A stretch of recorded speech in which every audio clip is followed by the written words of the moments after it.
How to make a claim with the Civil Resolution Tribunal. Barbara bought a new couch. A few days after it was delivered, she noticed it was damaged.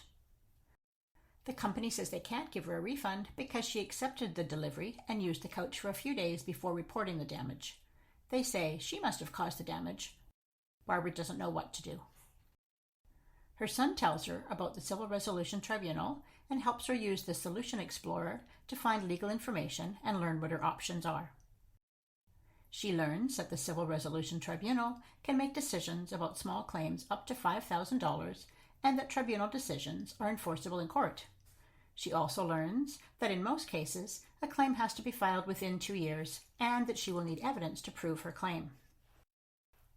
After using the Solution Explorer, Barbara decides to make a claim. Her son helps her fill out the online application form. It asks for information like the name of the business where she bought the couch and what outcomes she wants. The application asks if she wants to ask permission to have someone represent her. Barbara says no, she wants to speak for herself in the process, but she's glad to have her son to help her if she needs support. She submits her application and pays the application fee with her credit card. The CRT contacts Barbara to let her know that they've processed her application and that the next step is to send the CRT dispute notice to the company. The CRT could send it for her, but Barbara chooses to do this herself.